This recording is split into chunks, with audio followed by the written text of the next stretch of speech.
Well, thank you for this opportunity to speak with you. It's been several years since I've been up in front of a group, ad-libbing this. No, not really. I got my notes. My name is Jane Doroff. I'm a registered dietitian. I've been in the field for many, many years.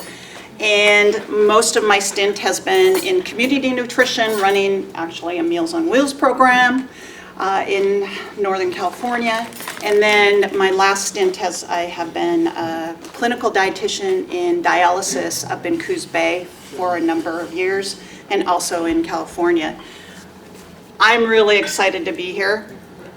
Gold Beach is my home, has been for the last 3 years. Thank you, Mary. Anyway, what better thing to talk about? How about our hearts? It's Valentine's Day. So we're going to go ahead and get started. We're going to talk heart to heart. Excuse me, but I'm going to have to click this. We have objectives. It's a learning. That's what us dietitians do. We teach. We're going to look at examples of how to improve your cholesterol level, list 2 healthy fats, list at least 2 eating habits that you can change or look at. Statistics. We all got statistics. Actually, nearly 600,000 people in the United States die of heart disease. I see a lot of it in the hospital dealing with that. It's expensive to us. Heart disease costs almost $109 billion a year. That's hospitalizations, that's medications, all of that goes into it. Heart disease has no favorites. It affects all of us. So there are things that we can do, and I'm going to talk about today, to help us be alert to it. And you probably know a lot of this, but it's my job to try to educate you and remind you of simple things we can do to change. So. A question. Uh-huh. Excuse me for interrupting, but no, that's fine. Define heart disease, please.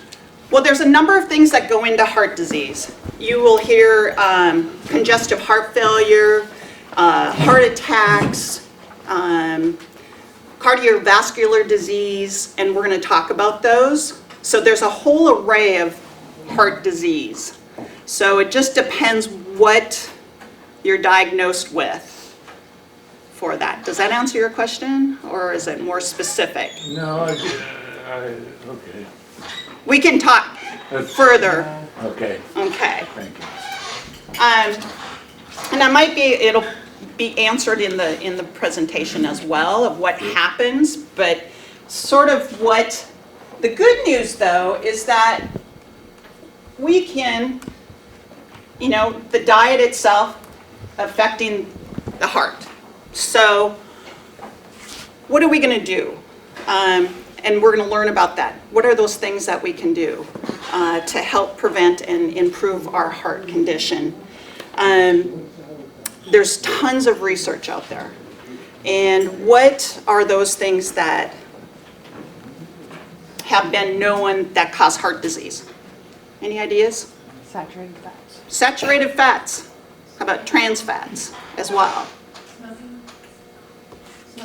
Smoking.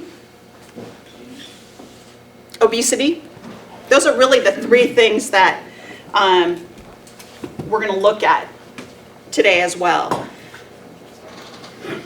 What happens with saturated fat? What happens is that it starts to lay down this yellow coating here. The more saturated fat we eat. They used to talk about cholesterol. The bad guy was cholesterol. Really what they found is it's the saturated fat. Saturated fat forms this coating inside your arteries and causes problems, and it causes like an inflammation. You hear a lot in healthcare now about inflammation. This process with the laying down of that from the saturated fats causes that inflammation, and it causes it to grow even further. What happens next is that it keeps building up that plaque, and it eventually occludes that artery, And then what happens? We have a heart Blood attack. flow stops. Strokes, those things associated with it. So what we want to do is prevent that. And how do we prevent that? By really focusing on lifestyle changes. When you go visit your doctor, you should do your annual visits at least once a year, annually, once a year. He's going to go ahead and give you these numbers. What do those numbers mean? So you can look at those. You might know what your numbers are. And based on those numbers, we need to make those changes, those behavioral changes or lifestyle changes.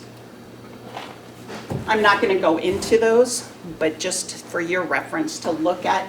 And next time you go to your doctor or go on your health, a lot of times we have portals now through our healthcare, just go in and look at it to see where your numbers are. And if there's things that you need to change or talk about to your physician, that's what you need to do.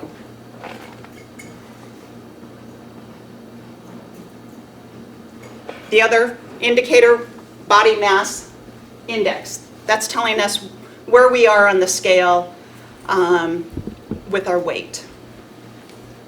And blood pressure. Those two things we're going to look at as well. So the body mass index is a calculation. It's height and weight times a numerator that you're going to look at, and we as dietitians, we use that a lot. It puts you in a slot. By simply losing even 5 to 10% of your body weight, you can reduce your risk significantly for diabetes and or heart conditions. So that's not a lot, We're talking, if you weigh 200 pounds, 5%, that's 10 pounds, right? Not a lot. So by simple changes, you can really make a modification and make a significant input with your health. Okay, that's sort of just a real summary of going into heart disease, what we look at. But how do we stop it? By making these changes. Hearty, we halt the salt, excellent lean protein, add fiber, choose whole grains, rich in fruits and vegetables. And think about fat, and then they talk about planning. How many of us put together a grocery list? How many of us leave it on the table when they go grocery shopping? That would be me. That's great. That's planning. That's thinking about what you're going to eat. So it's not last minute and you're grabbing that easy stuff. So we're going to dive into this a little bit more. Don't go grocery shopping when you're hungry. Oh, that's a key. Boy, it certainly is. And they always put things on end caps. Look at what's on the end caps of the grocery store. What are those things? No, don't look at that. It's all garbage. I know, exactly. Those are eye candy for adults. The easy grab. The potato chips, those types of things that, for $4 you can have 2 bags of potato chips, that kind of thing. Potatoes a vegetable, isn't that good? Depends how you process it. And we're going to talk about that as well. So, halt the salt. That's going to help with your blood pressure, right? Hidden sources of salt, of course. I always tell patients it's like the more processed the food is, probably the less likely you should be eating it, right? If it comes in a box, if it's pre-made, what happens is they used to use salt a lot for shelf stable, making it shelf stable, right? And taste. So watching out where you're getting those things from. Frozen dinners. If you look on the back of a frozen dinner, you'll see anywhere from 400 milligrams to probably 900 milligrams of sodium. How much sodium do we need in our diet? No more than 2,500. 23, actually. Oh, is it? Very good. Yeah. That's about a teaspoon of salt, added salt, in your diet. That's not very much. So if you think about it, how much is one slice of pizza? fats. 2,500. Not quite. 780. 1 cup of canned soup, 940 milligrams. Is that for the can or per serving? That is 1 cup, so serving. Serving. And there's usually 2 servings in a can of soup, right? And then you think about having a deli sandwich, right? Processed foods, cold cuts and deli meats. How do they preserve those things? By adding salt to it, right? So by the time you're all said and done having a deli sandwich, you're about 1,500 milligrams of sodium. So, making choices are really important. Fast food in restaurants, they're added sodiums. A lot of times now in restaurants, you can go ahead and see the heart healthy sign by menu selections. That's telling you that they're going to be lower fat and lower sodium. So those are good choices. Condiments.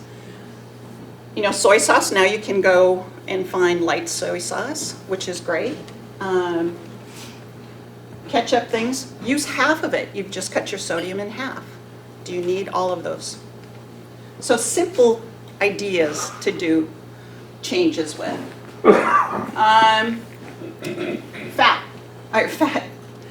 Protein. Certainly looking at lean cuts of meat. The other I tell folks is like, how often do you eat this? You know, do you go out for prime rib every night? Probably not. Do you eat it once a year? Okay, that's within reason. Planning, back to the grocery shopping, is a key component of eating healthy as well.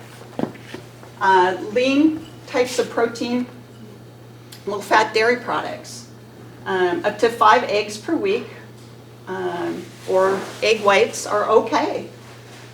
Fish, salmon, haddock, cod. We live in salmon country, tuna country. We're very blessed in this region to be able to have that. Skinless poultry. Beans, lentils are all good choices to have for protein sources. Fiber is great source to help your heart. What happens is the fiber itself goes in, helps and lowers your cholesterol, as well as providing you the additional fiber that you need. How many grams of fiber does one need in their diet that we're supposed to have? 25 grams of fiber a day, which is pretty hard to do. That's a lot of fiber. But certainly adding certain things. How many of you eat quinoa? Quinoa is a good source of fiber. Just simply changing from white rice to brown rice is an option as well. Whole grain pastas, oatmeal, ground flaxseed. Anybody use ground flaxseed in their food? Mm-hmm. I do. It's a wonderful little thing to add to your cereals, to even baked goods. Your Smoothies, all of those things. It has one of the good fats in it. It's called omega-3s, which the salmon have, your oily fishes.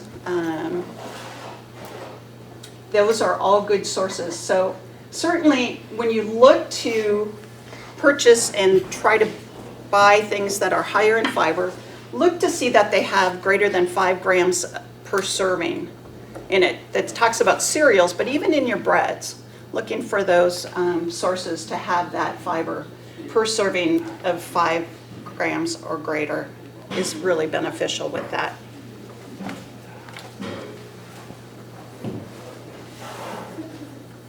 Of course, eating a lot of vegetables. If you think about it, the USDA comes out, we used to have, what did we have? The pyramid. Now we're to the plate. When you look at your plate, it should be comprised of half your plate full of vegetables and fruits. a quarter from your starches, your rice, pastas, breads, and the other quarter from protein. So if you think about your plate and what you ate today, how did your plate stack up to eating your fruits and vegetables and your protein and starches? So simply making adjustments by increasing your fruits and vegetables, they're low calorie, high fiber, full of vitamins and minerals, you're winning the game.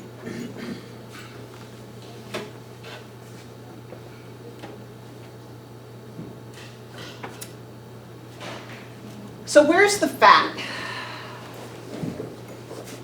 Meats in the full fat dairy, you know, that's where we get most of them, the American diet. Butter, margarine, lard, sour creams, coconut and palm oils, fried foods, baked goods, salad dressings, and processed foods is where we get the most fat in our diets. So what can you do to change that?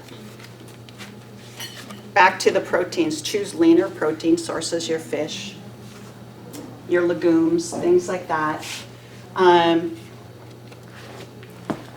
Choose your olive oil, canola oil when you're cooking. Use it for flavoring with dressings, things like that. Now they have the avocado oils. Your nuts and seeds by adding those to your diet. Salmon, steelhead, running pretty good. And your flax seeds. What happens with the high saturated fats from your animal products, we'll see your LDL cholesterol, back to that very beginning, will raise that LDL cholesterol. That's the bad one. That's going to go ahead and put that yellow coating inside your arteries. So by going back to limiting that saturated fat, we can reduce that LDL level, increase our HDL, which is the good cholesterol, and thus improve your labs and promote good heart health. It's really back to making lifestyle changes. By simply going ahead and adjusting your diet slightly, adding more fruits and vegetables, limiting your saturated fat intake, choosing those lean proteins, adding exercise to your plan. You know, if it's simply out walking, playing golf, whatever it may be, spinning, getting that aerobic exercise in, at least 150 minutes a week is the goal. Those things will help increase or decrease the risk of heart disease. Back to the plate, the fruits and vegetables, grains, protein. Making a conscious effort in your daily choices. Some ideas for heart-healthy, delicious filling, things that we can add to it. We have spinach and chickpea salad on the bottom, pasta with vegetables into it, all those things. Adding a little bit of olive oil and vinegar, we're good to go. So certainly going back to the exercise diet, lifestyle changes, losing weight, quit smoking, all those things add to helping you reduce your risk for heart disease. Trying to wrap it up. Okay. I know that was really fast, and I apologize, but I don't think I have coconut and canola oil mixed up, but I thought I heard coconut was the best oil. it's actually has the, I know. What happens is coconut and palm oil have the properties of saturated fat. So actually, you know, there's other benefits from it, but go with your other, your canola, your soybean, all of those. olive Avocado oil oil? instead. Yeah, olive oil. Avocado oil, is it? Avocado oil is okay. What about baking? Butter versus coconut oil? About the same. Okay. I'm not giving up butter. Yeah. Yeah. So, you know, Or bacon. I was yeah, gonna say, I'm not giving a bacon. I know. Baking, I said Baking, yeah, so it's probably, Mary, it's the same properties. They're the same, even though they are I had to look plant-based. that up when you had that up there, because I was like, wait a minute, I use coconut oil in baking all the time. Right, it's the same properties of saturated fat. So the saturated fat is, the takeaway message really is saturated fat is the issue with heart disease. If you can reduce your saturated fat, that is the key. And again, lifestyle changes, exercise, quit smoking, more fruits and vegetables. You got it. Brian? Isn't it a general rule of thumb, stay away from the center aisles in a grocery store? Absolutely. Just the periphery? It is. We just, yes. You can do the periphery of the grocery store. Think about it. We just did a diabetes education, and you can shop. If you think about it, you come in, you get your breads, your meats are in the back. I'm thinking of, in case, your dairy, fruits and vegetables. And occasionally, Back too, so you're right, you can do that. The wine is over there, yeah. yep, Yeah, the wine's Works. next to the Wine- vegetables. it does. It's close enough. It's next to the, So the keto thing, the keto craze, this is bad. I'm not going to say bad or good. What happens when they're promoting diets, they're eliminating one full food group. Basically, we can't sustain ourselves on that. We need fat. Our body needs fat for biochemical mechanisms that keep us healthy. We need to have that. By eliminating carbohydrates and increasing the fat intake, it wasn't meant to increase your saturated fat intake by eating just bacon and those types of things. So I personally am not a proponent of the keto diet just because you are eliminating. Yes, you're going to lose weight because you're restricting the calories, but you're increasing your fat intake, and fat is twice the amount of calories that your fruits and vegetables or your carbs are. So I'm just not a good advocate of the keto diet. We're going to see issues later. We're talking about saturated fat. What happens to our arteries with the saturated fat, right? So if somebody has, had a steady diet of saturated fat and they change their lifestyle, that saturated fat buildup, It's still there. it doesn't go away. You can reduce it. Yes, you can, those levels will come down and it will stop. So yes, it is reversible. This heart disease stuff is reversible with these lifestyle changes. So by changing it, you're going to have less, and the good fat is going to rise to its occasion and reduce that bad fat, the LDLs. So it's a balance. Well, foods are good at removing all that plaque inside your arteries. I think that's kind of what you were trying to say, right? Once you diet, you lose weight. I mean, Right. Your veins are probably still clogged. How do we go about cleaning So those by veins up? increasing that HDL, by eating the fish sources, the olive oils, the fruits and vegetables, those things are going to maintain and lower that. Those you're going to get. It's sort of like that balance with the, if you're eating prime rib every day and you went to eating salmon, it has omega-3 fatty acids in it. It's going to help lower that LDL. So by just getting rid of the prime rib and going to fish, or even vegetarian diets have proven to really be beneficial in heart care. Yeah, I know. Brian's got a question. Yeah. over there. Exercise is probably better than anything else that you want to burn off the buildup that you got inside. It's just like a car. Right. I mean, if you don't get yourself up into a cardiac, where you're getting close to your cardiac limits, that will flush you out better than any other thing you can do, You're right. Yeah. if it doesn't cause a heart attack.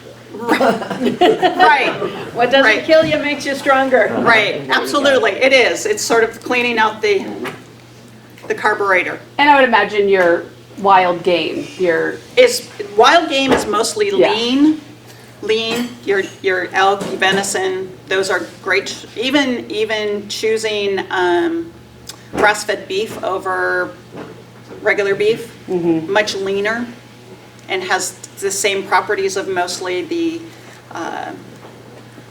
wild game. So yeah, I mean, we do live in a region of Abundant. abundance. Thank you. That was the word I was looking for. Yeah. Okay. And if you ever want to talk to us individually, just ask your doctor for a referral.